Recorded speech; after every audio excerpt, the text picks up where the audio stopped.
हाँ तो बच्चों देखिए क्वेश्चन नंबर 509 में कहता है कि which of the following given following stability order is correct. तो बच्चों देखिए यहाँ पर कार्बोकैटायन दिख रहा है तो इसका मतलब लिस्ट स्टेबल है। इसमें बच्चों O प्लस है और 3 बॉन्ड बनाए हुए, तो आपको पता है O प्लस में 5 इलेक्ट्रॉन होते हैं, 3 बॉन्ड बनाए हुए ऑक्टेट पूरा है, तो ये कंप्लीट ऑक्टेट मॉलिक्यूल है, ये इनकम्प्लीट वाला है बच्चों, तो ये करेक्ट ऑर्डर है। इसमें दोनों के दोनों देखिए इनकम्प्लीट वाले हैं बच्चों, तो इनकम्प्लीट वाले हैं, बट यहाँ पर कार्बोकैटायन को स्टेबिलिटी मिल रही है C डबल बॉन्ड C से, यहाँ पर ऑक्सीजन से मिल रही है। ऑक्सीजन का प्लस M ज़्यादा होता है C डबल बॉन्ड C, तो इसलिए ज़्यादा स्टेबल होना चाहिए। क्लियर है बच्चों। यहाँ पर भी देखिए नाइट्रोजन का जो प्लस M है वो ज़्यादा है बच्चों, तो ये वाला ज़्यादा स्टेबल होना चाहिए, इसमें गलती है। और इसमें निगेटिव सिग्मा इसके पास देखिए क्लोरीन है तो वैकेंट D है बच्चों, तो इसमें वैकेंट D के कारण एक RS और बढ़ जाएगा, जबकि यहाँ फ्लोरीन में वैकेंट D नहीं है, तो इसका ऑर्डर ऐसा होना चाहिए, ठीक है ना। तो इसका करेक्ट आंसर जो है वो A हो जाएगा। क्वेश्चन नंबर 510 में कहता है which of the following carbocation is most stable. कौन सा कार्बोकैटायन सबसे ज़्यादा स्टेबल है बच्चों।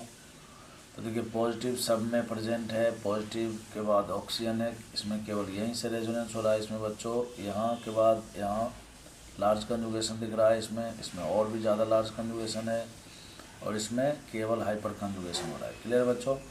तो रेजोनेंस तो देखा जाए तो देखिए तीनों में हो रहा है, बट आपको पता है कि ऑक्सीजन का प्लस M ज़्यादा होता है, ऑक्सीजन का प्लस M ज़्यादा होता है। अच्छा इसमें कंजुगेशन ही कम है बच्चों, ठीक है ना, इसमें कंजुगेशन कम है। ऑक्सीजन से स्टेबिलिटी यहाँ पर भी मिलेगी, ऑक्सीजन से स्टेबिलिटी यहाँ पर भी मिलेगी, बट यहाँ पर कंजुगेशन बड़ा होने के कारण A वाला जो है C से ज़्यादा स्टेबल होगा, ठीक है ना बच्चों। तो मोस्ट स्टेबल, और इसमें क्या है बच्चों, जब C डबल बॉन्ड C के द्वारा रेजोनेंस होगा तो आपको पता है पॉजिटिव चार्ज यहाँ से यहाँ पहुँच जाएगा, लेकिन ऑक्सीजन के केस में क्या होता है, जब रेजोनेंस होगा, रेजोनेंस होने से बच्चों यहाँ डबल बॉन्ड बनेगा, ऊपर पॉजिटिव चार्ज आएगा, मतलब एक ऐसा स्ट्रक्चर मिलता है जिसका ऑक्टेट पूरा होता है। बट जब C डबल बॉन्ड C के साथ रेजोनेंस होता है तो हमें ऐसे रेजोनेटिंग स्ट्रक्चर मिलते हैं जो कि फिर से कार्बोकैटायन का फॉर्मेशन करते हैं जिससे उसकी स्टेबिलिटी क्या होती है, कम होती है। क्लियर है बच्चों।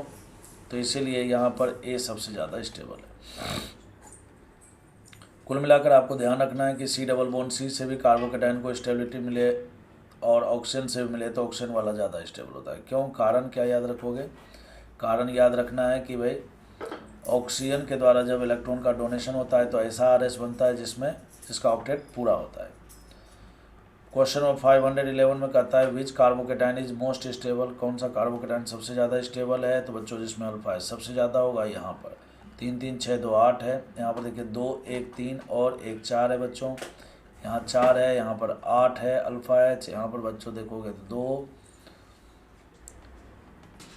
2 2 4 है, और यहाँ पर नहीं है अल्फा H, यहाँ पर नहीं है बच्चों, तो 2 2 4 ही है इसमें भी, और इसमें देखो 3 2 5 और 1 6 है, तो करेक्ट आंसर इसका C हो जाएगा।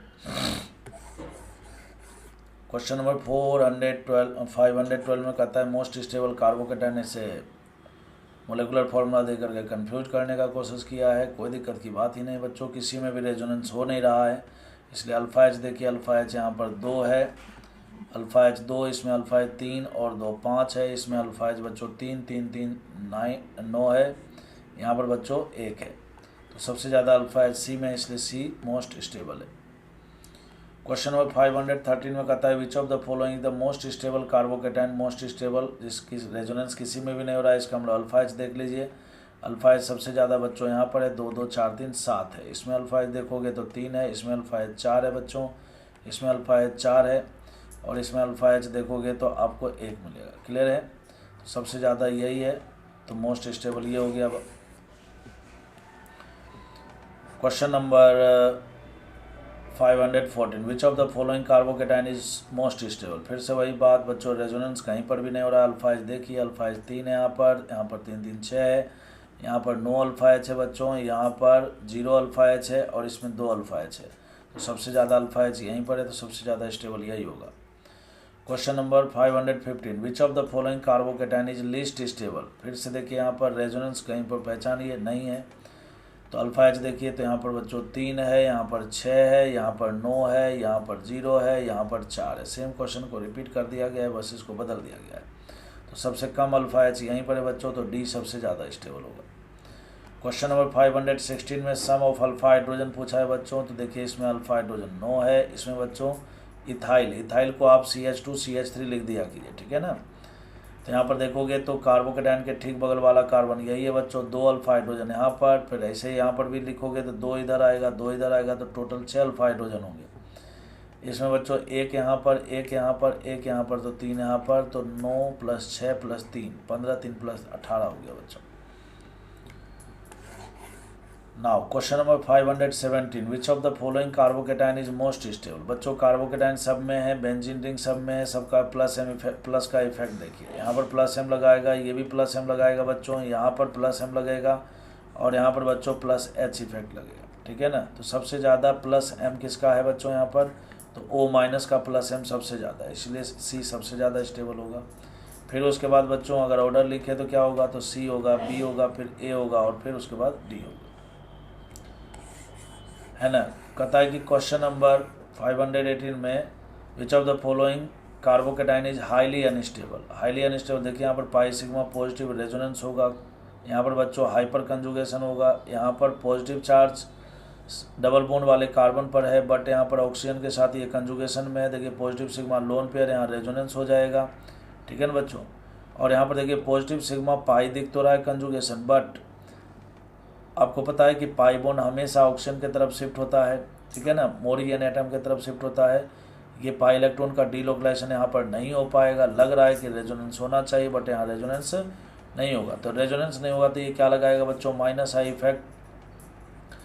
जब भी किसी कार्बोकेटाइन से बच्चों डायरेक्टली -M ग्रुप जुड़ा हुआ हो, तो बच्चों ऐसे कार्बोकेटाइन जो होते हैं वो होते हैं हाईली अनस्टेबल, ठीक है ना। इसको आप याद रख सकते हो, याद रखने से क्वेश्चन सॉल्व हो जाता है बहुत ही आसानी से। तो डी इसका करेक्ट आंसर है।